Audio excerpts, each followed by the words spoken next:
नमस्कार दोस्तों, स्वागत आप सभी का हमारे यूट्यूब चैनल फटाफट करंट अफेयर्स जीके पे। फ्रेंड्स, आज की इस वीडियो में हम डिस्कस करेंगे लास्ट 6 मंथ के जो न्यू अपॉइंटमेंट्स है वो सारे इस वीडियो में मैंने कवर किए हैं।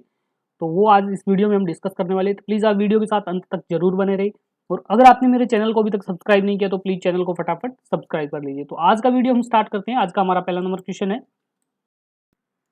हाल ही में करोल नवरोकी को कौन से देश के नए राष्ट्रपति के रूप में चुना गया है? तो करोल नवरोकी चुने गए हैं राष्ट्रपति पोलैंड के। तो ऑप्शन नंबर 3 यहाँ पे राइट होगा, पोलैंड। ठीक है, पूर्व मुक्केबाज है ये करोल नवरोकी। इनको पोलैंड के अगले राष्ट्रपति के रूप में चुना गया है और उन्होंने अपने जो प्रतिद्वंदी है राफेल ट्रांजोव्स्की को हराया है। ठीक है, और उन्होंने किसका स्थान लिया है? तो उन्होंने पूर्व राष्ट्रपति आंद्रेज डूडा की जगह लेंगे। ठीक है, इनकी पार्टी की अगर बात करें तो इनकी पार्टी है कंजर्वेटिव कानून और न्याय पार्टी। ठीक है, इनको जो कुल वोट मिले थे इस चुनाव में तो वो मिले 50.89%। ठीक है, बात करें हम पोलैंड की कैपिटल की तो वो है वार्सा, करेंसी है पोलिश जलोटी। नेक्स्ट क्वेश्चन है, कॉमनवेल्थ यूथ पीस एम्बेसडर के रूप में कौन सी भारतीय छात्रा को चुना गया है? तो कॉमनवेल्थ यूथ पीस एम्बेसडर के रूप में चुनी गई है सुकन्या सोनवाल। तो ऑप्शन नंबर 1 यहाँ पे राइट होगा, सुकन्या सोनवाल। और सुकन्या सोनवाल है ये आईआईटी गुवाहाटी की छात्रा है। ठीक है, उन्होंने वर्ष 2025 में कॉमनवेल्थ यूथ पीस एम्बेसडर के रूप में चुना गया है। और सुकन्या सोनवाल है ये Commonwealth youth peace ambassador network में lead communication and public relation का निर्वाह करेगी। और इनकी बात करें उनके कार्यकाल की तो उनका कार्यकाल है 2025 से 2027 तक। ठीक है, और Commonwealth youth peace ambassador network है, इनका मुख्य उद्देश्य क्या होता है? तो इनका मुख्य उद्देश्य होता है युवाओं के बीच शांति, समझ और सहयोग को बढ़ावा देना। ठीक है, और इसमें टोटल कितनी कंट्री के युवा जुड़े हुए हैं? तो इसमें टोटल 56 राष्ट्र के युवाओं को जोड़ा गया है। ठीक है, इसका हेडक्वार्टर कहाँ है? तो इसका हेडक्वार्टर है लंदन, यूनाइटेड किंगडम में। नेक्स्ट क्वेश्चन है, हाल ही में यूएई में भारत के अगले राजदूत के रूप में किसे नियुक्त किया गया है? तो यूएई में भारत के अगले राजदूत के रूप में नियुक्त हुए हैं डॉक्टर दीपक मित्तल। तो ऑप्शन नंबर 2 यहाँ पे राइट होगा, दीपक मित्तल। और डॉक्टर मित्तल है इसने संजय सुधीर का स्थान लेंगे जो सितंबर 2025 में सेवानिवृत्त हो गए हैं। ठीक है, और यूएई का भारत में राजदूत कौन है? तो वो है अब्दुल नासिर अल सासी। भारत में यूएई के राजदूत है। ठीक है, कौन है? अब्दुल नासिर अल सासी। ठीक है, बात करें हम यूएई की तो यूएई की कैपिटल है अबू धाबी और करेंसी है यूएई दिरहम। नेक्स्ट क्वेश्चन है, हाल ही में नेशनल स्टॉक एक्सचेंज एनएसई का गवर्निंग बोर्ड का अध्यक्ष किसे नियुक्त किया गया है? तो एनएसई के गवर्निंग बोर्ड के अध्यक्ष के रूप में नियुक्त हुए हैं श्रीनिवास इंजेती। तो ऑप्शन नंबर 2 यहाँ पे राइट होगा, श्रीनिवास इंजेती। और उन्होंने किसका स्थान लिया है? तो उन्होंने गिरीश चंद्र चतुर्वेदी के स्थान पर इनको नियुक्त किया गया है नेशनल स्टॉक एक्सचेंज के चेयरपर्सन के रूप में। ठीक है, बात करें हम एनएससी की तो एनएससी का गठन हुआ था 1992 में। हेडक्वार्टर है मुंबई और इसका जो एमडी व सीईओ है वो आशीष कुमार चौहान। ठीक है, सेबी का गठन कब हुआ था? तो सेबी का गठन की अगर बात करें तो सेबी का गठन हुआ था 12 अप्रैल 1988 को। ठीक है, as a non statutory body के रूप में इनको गठन किया गया था इसका। बाद में 30 जनवरी 1992 में एज ए स्टेटरी बॉडी के रूप में इसका गठन किया गया था, मंजूरी मिली थी सेबी एक्ट 1992 के तहत। हेडक्वार्टर इसका मुंबई, चेयरपर्सन है एमपी बूच। नेक्स्ट क्वेश्चन है, हाल ही में मुंबई उच्च न्यायालय के प्रमुख के रूप में किसने शपथ ली है? तो बॉम्बे उच्च न्यायालय के प्रमुख के रूप में शपथ ली है न्यायमूर्ति श्री चंद्रशेखर ने। तो ऑप्शन नंबर 2 यहाँ पे राइट होगा, न्यायमूर्ति श्री चंद्रशेखर। और इनको शपथ किसने दिलाई थी? तो उनको शपथ दिलाई थी महाराष्ट्र के राज्यपाल सीपी राधाकृष्णन ने। 5 सितंबर 2025 को इसको शपथ दिलाई गई थी। और वर्तमान में महाराष्ट्र के राज्यपाल कौन है? तो वर्तमान में महाराष्ट्र के राज्यपाल है आचार्य देवव्रत। इनके पास अतिरिक्त प्रभार है और ये कहाँ के राज्यपाल है? तो ये है गुजरात के राज्यपाल है और उनको अतिरिक्त प्रभार दिया गया है महाराष्ट्र का। ठीक है, महाराष्ट्र के सीएम की बात करें तो देवेंद्र फडणवीस है। तो बात करें बॉम्बे उच्च न्यायालय की तो बॉम्बे उच्च न्यायालय की स्थापना हुई थी 1862 में। राष्ट्रपति ने न्यायमूर्ति आलोक आराध्य बॉम्बे उच्च न्यायालय की और न्यायमूर्ति विपुल पंचोली जो पटना उच्च न्यायालय है इनको भी सर्वोच्च न्यायालय में पदोन्नत किया गया है। ठीक है, पहले जो बॉम्बे उच्च न्यायालय के न्यायमूर्ति थे आलोक आराध्य और उनके साथ विपुल पंचोली है जो पटना उच्च न्यायालय के न्यायाधीश थे, उनको सर्वोच्च न्यायालय में पदोन्नत किया है। ठीक है, नेक्स्ट क्वेश्चन है, हाल ही में खान सचिव के रूप में किसने पदभार संभाला है? तो खान सचिव के रूप में पदभार संभाला है श्री पीयूष गोयल ने। तो ऑप्शन नंबर 3 यहाँ पे राइट होगा, पीयूष गोयल। और पीयूष गोयल की नियुक्ति है वो श्री वीएल कंथाराव के स्थान पे की गई है। जो अभी जल संसाधन, नदी विकास और गंगा संरक्षण विभाग के सचिव के रूप में नियुक्त किए गए हैं, उनके स्थान पर अभी श्री पीयूष गोयल को नियुक्त किया गया है। और बात करें हम खान एवं खनिज मंत्री की, तो वो है अभी जी कृष्ण रेड्डी। नेक्स्ट क्वेश्चन है, हाल ही में टाटा कंसल्टेंसी सर्विसेज टीसीएस ने एआई इकाई शुरू की है, जिसके प्रमुख किसे नियुक्त किया गया है? तो उनके प्रमुख नियुक्त हुए अमित कपूर। तो ऑप्शन नंबर 3 यहाँ पे राइट होगा, अमित कपूर। और टीसीएस की नई जो इकाई है, सर्विसेज ट्रांसफॉर्मेशन इकाई के रूप में बने हैं अमित कपूर। और टीसीएस की बात करें तो टीसीएस की स्थापना हुई थी 1968 में। हेडक्वार्टर मुंबई में, चेयरपर्सन है एन चंद्रशेखरन। और इसके एमडी व सीईओ कौन है? तो इसके एमडी व सीईओ है के कृतिवासन। नेक्स्ट क्वेश्चन है, कनाडा में भारत के नए राजदूत के रूप में किसे नियुक्त किया है? तो कनाडा में भारत के राजदूत नियुक्त हुए दिनेश के पटनायक। तो ऑप्शन नंबर 2 यहाँ पे राइट होगा, दिनेश के पटनायक। और दिनेश के पटनायक है, इन्होंने किनका स्थान लिया है? तो इन्होंने संजय कुमार वर्मा की जगह ली है। ठीक है। और भारत में कनाडा के नए राजदूत भी अभी नियुक्त हुए हैं। कौन हुए हैं? तो वो है क्रिस्टोफर कूटर। क्रिस्टोफर कूटर को अभी भारत में कनाडा के नए राजदूत के रूप में नियुक्त किया गया है। और बात करें हम कनाडा की, तो कनाडा में अभी हाल ही में G7 शिखर सम्मेलन का आयोजन हुआ था। कब हुआ था? तो हुआ था 15 से 17 जून 2025 को। कहाँ पे हुआ था? तो वो कनाडा के कनास्किस अल्बर्टा में इनका आयोजन किया गया था। और भारत की ओर से भारत के प्रधानमंत्री श्री नरेंद्र मोदी जी ने इसमें भाग लिया था। और बात करें हम कनाडा की, तो कनाडा के पीएम है मार्क कॉर्नी, कैपिटल है ओटावा, और करेंसी है कैनेडियन डॉलर। नेक्स्ट क्वेश्चन है, लिविज ने किसे अपना वैश्विक ब्रांड एम्बेसडर के रूप में नियुक्त किया है? तो लिविज की नई ग्लोबल ब्रांड एम्बेसडर के रूप में नियुक्त हुई है आलिया भट्ट। तो ऑप्शन नंबर 4 यहाँ पे राइट होगा, आलिया भट्ट। नेक्स्ट क्वेश्चन है, हाल ही में कौन से आरबीआई के पूर्व गवर्नर को आईएमएफ के एग्जीक्यूटिव डायरेक्टर के रूप में नियुक्त किया गया है? तो एग्जीक्यूटिव डायरेक्टर आईएमएफ के नियुक्त हुए अभी डॉक्टर उर्जित पटेल। तो ऑप्शन नंबर 2 यहाँ पे राइट होगा, डॉक्टर उर्जित पटेल। और डॉक्टर उर्जित पटेल है, ये आईएमएफ के एग्जीक्यूटिव के रूप में नियुक्त हुए हैं, जो आरबीआई के 24वें गवर्नर रहे थे। कब थे? 4 सितंबर 2016 से 10 दिसंबर 2018 तक रहे थे। और आरबीआई के वर्तमान गवर्नर कौन है? तो वर्तमान गवर्नर है श्री संजय मल्होत्रा। ठीक है। नेक्स्ट क्वेश्चन है, हाल ही में एनडीबी ने किसे अपना उपाध्यक्ष एवं मुख्य जोखिम अधिकारी सीआरओ के रूप में नियुक्त किया है? तो एनडीबी ने सीआरओ नियुक्त किए हैं राजीव रंजन को। तो ऑप्शन नंबर 1 यहाँ पे राइट होगा, राजीव रंजन। और बात हम एनडीबी की करें, तो एनडीबी का हेडक्वार्टर कहाँ है? तो एनडीबी का हेडक्वार्टर है संघाई, चीन में।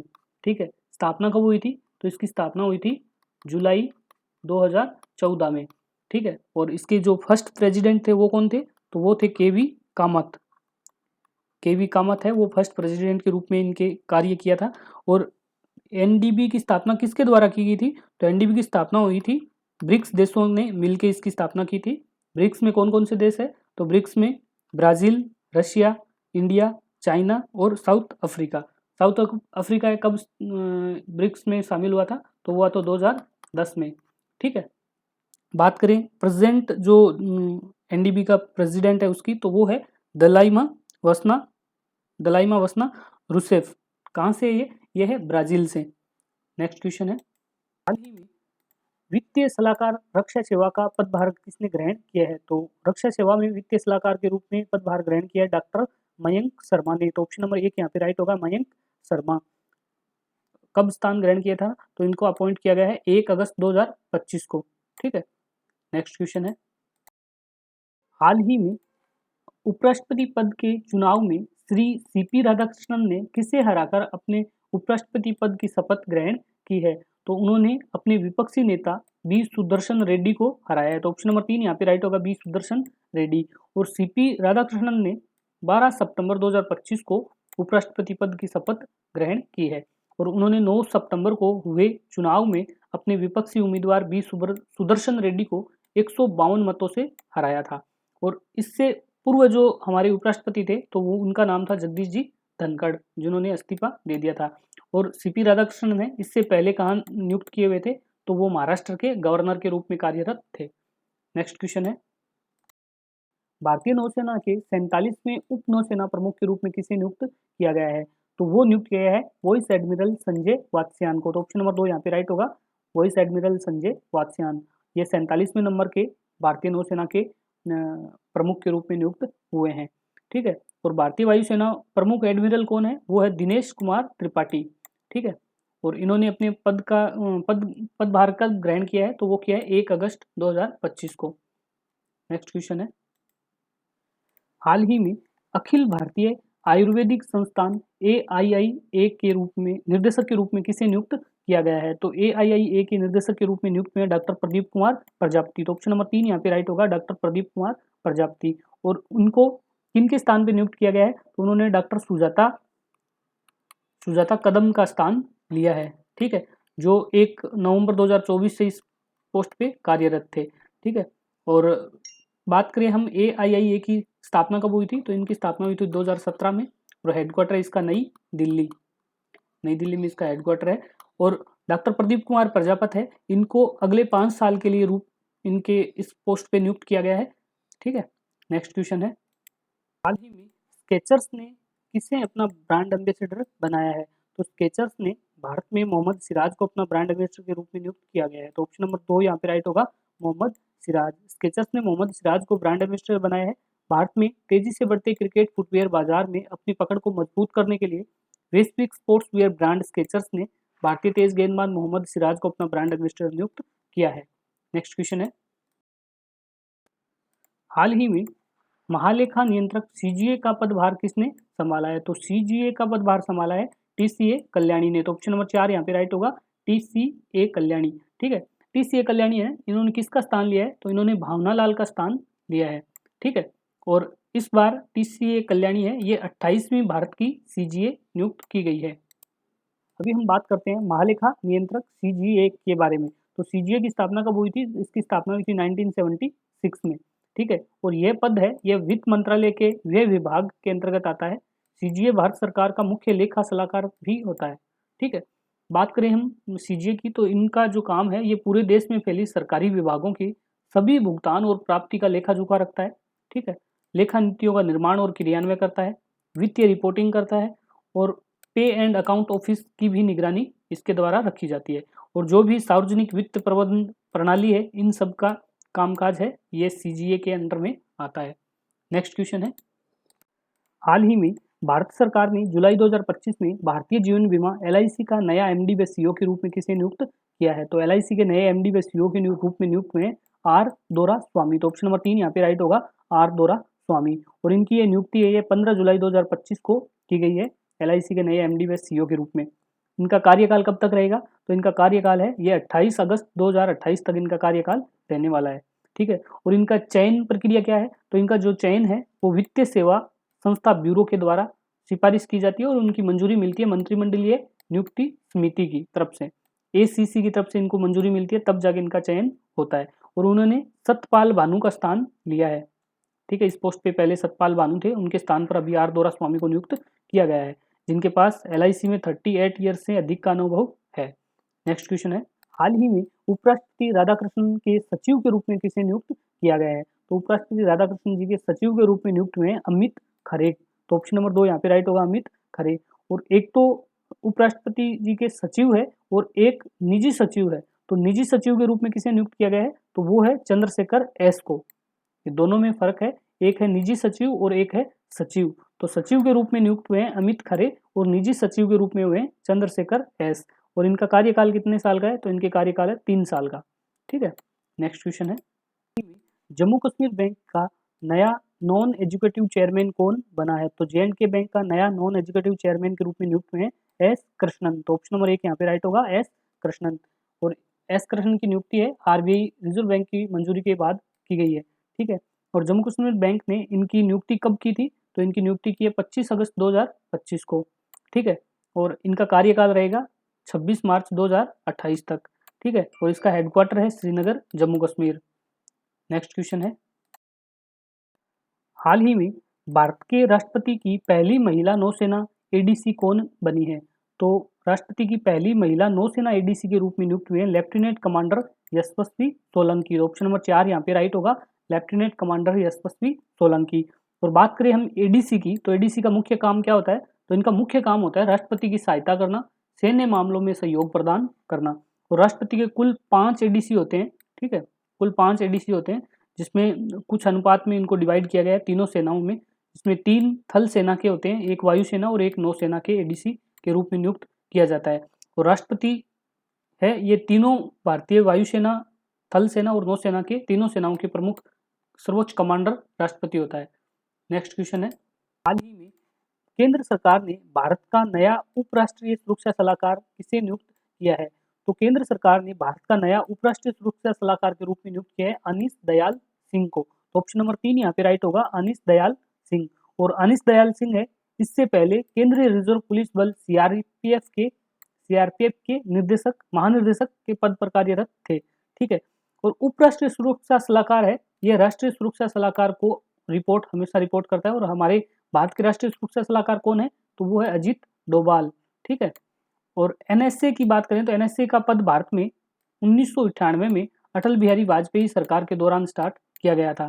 ठीक है। उपराष्ट्रीय सुरक्षा सलाहकार है, इनका काम क्या होता है? तो इनकी मुख्य भूमिका होती है राष्ट्रीय सुरक्षा, आंतरिक सुरक्षा और राजनीतिक मामलों में एनएसए की सहायता प्रदान करना। नेक्स्ट क्वेश्चन है, हाल ही में उत्तर प्रदेश का नया मुख्य सचिव किसे नियुक्त किया गया है? तो उत्तर प्रदेश सरकार ने अपना नया मुख्य सचिव के रूप में नियुक्त किया है शशि प्रकाश गोयल को। तो ऑप्शन नंबर 1 यहाँ पे राइट होगा, शशि प्रकाश गोयल। और शशि प्रकाश गोयल है, इनको नियुक्त किनके स्थान पे किया है? तो इनको नियुक्त किया है मनोज कुमार सिंह की सेवानिवृत्ति होने के बाद। ठीक है। और मुख्य सचिव है, ये रिपोर्ट किनको करता है? तो ये रिपोर्ट करता है उस स्टेट के मुख्यमंत्री को। तो दोस्तों, आज का हमारा वीडियो यहीं पे समाप्त होता है। आपको वीडियो कैसा लगा प्लीज़ कमेंट बॉक्स में ज़रूर बताएं। और अगर आपने मेरे चैनल को अभी तक सब्सक्राइब नहीं किया तो प्लीज़ चैनल को भी फटाफट सब्सक्राइब कर लीजिए। और इसी सीरीज़ का अगला पार्ट है, वो भी बहुत जल्द इस पेज पे अपलोड कर दिया जाएगा, तो आप वो भी ज़रूर देखिएगा। Thank you.